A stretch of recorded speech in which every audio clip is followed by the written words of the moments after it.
The only two persons who have ever spoken, who are living and present today, who have given the message here at TLU in this chapel more frequently than Rabbi Stahl, are none other than Greg Ronning and God.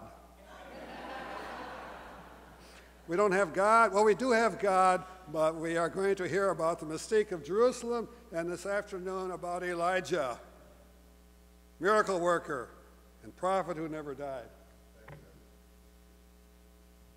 Thanks so much. It's always a joy to be with you. All these years, I came here in '76, and my first appearance at TLU was 1977, and I've spoken here uninterruptedly every year since then. And my association with Dr. Beck has been a source of deep personal and professional gratification. Since 1998, my wife Lynn and I have been leading interfaith trips to Israel with the Reverend Dr. Michael Fanning. The days we spend in Jerusalem form the centerpiece of our itinerary. For the three major world religions, Jerusalem has profound spiritual meaning. To Muslims, it's the third holiest city after Mecca and Medina. Within Jerusalem's Dome of the Rock, Muslims believe that Muhammad ascended into heaven. To Christians, Jerusalem is a city where Jesus ministered and spent the last decisive week of his life. It's the place of Jesus' crucifixion and resurrection.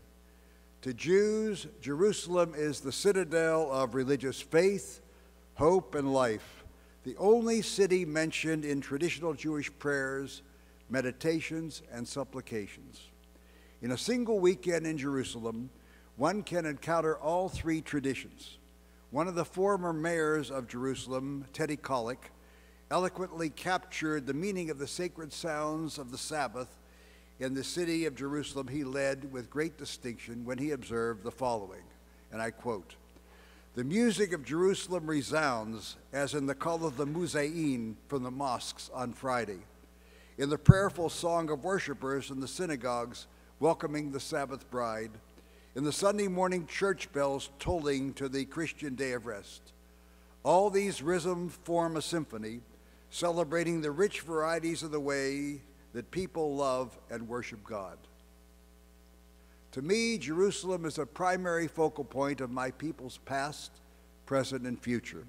It has been so since King David, my people's favorite monarch and the ancestor of the Messiah, made Jerusalem the capital of his kingdom, and he ruled there for 33 years. There, King Solomon, David's son, built the first temple, renowned for its architectural splendor and glory. There, the Babylonians destroyed that magnificent temple and drove the residents of Jerusalem into exile. There, Cyrus, the king of Persia, brought them back after a half-century, and in that city of Jerusalem, they eventually erected the second temple and worshiped God there for the next several hundreds of years. Then tragedy struck. The Romans destroyed the second temple and drove the residents of Jerusalem away. Over the next several centuries, Jews, now a homeless people, had to wander the earth in order to find a place to live. With few exceptions, no country wanted the Jews. Those that grudgingly admitted Jews into their borders generally abused, assaulted, harassed, humiliated, and even murdered them. Yet during all these bitter centuries of exile and rootlessness, the longing of Jews for Jerusalem intensified. It dominated their thoughts and deeds. Soon they began to face Jerusalem during their prayers. Soon they began to break a glass at the conclusion of Jewish weddings to recall the destruction of the two holy temples in Jerusalem.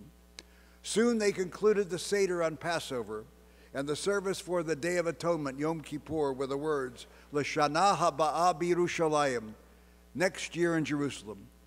In short, Jerusalem means the end of exile, homelessness, estrangement, and alienation. Jerusalem has become a symbol of the Messianic age. Today, so important is Jerusalem that the national anthem of the State of Israel, known as Hatikvah, concludes with the words, Zion and Jerusalem.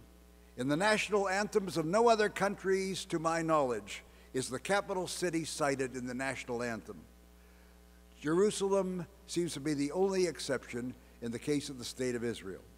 Regretfully today, Jerusalem has often been the focal point of strife and discord between religions and within religions. Saul Bellow, the famous novelist, once was asked the question, "What is your favorite city in the world?" And he said, "Jerusalem, when I'm not there." This unfortunate reality runs counter to the historic role of Jerusalem as a quintessential city of peace. In fact, the last three main letters of the Hebrew word for Jerusalem, Yerushalayim, can be derived the word shalom, meaning peace. In that connection, the ancient rabbis tell a beautiful legend about the reason that God chose Jerusalem and no other city on earth to establish the Holy Temple. Once there were two brothers who were farmers. They tilled the land that they inherited from their father. The older one was unmarried. He was living alone. The younger one was married and lived with his wife and 4 children. The brothers loved each other dearly, and they didn't want to divide the fields between them. Together they plowed and planted and harvested the same crops, and after they cut the wheat, they shared the produce equally. One night during the harvest, the older brother, who was a bachelor, had trouble falling asleep. He told himself, "Here I am, all alone with no wife and no children. I don't have anyone to feed and clothe. My brother has an enormous responsibility with such a large family. Is it right for us to share the harvest equally? After all, he needs so much more than I do. I'm just one person." Therefore, at midnight, the older brother got out of bed and took a pile of sheaves from his own crop.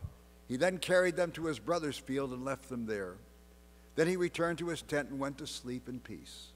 That same night, the younger brother, with a large family, also had difficulty falling asleep. He began to worry about his older brother. He said to himself, "When I grow old, my children will take care of me, but what will happen to my brother in his old age? Who will take care of his needs?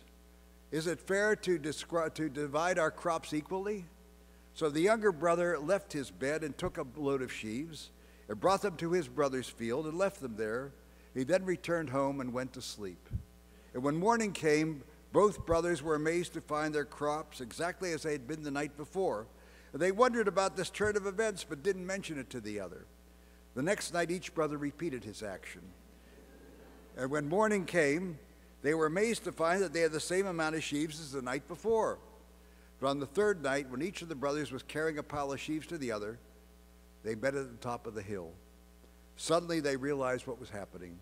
They dropped their sheaves, embraced, and wept with gratitude, and returned to their tents. God saw this act of love between these two brothers and blessed the place where they met that night.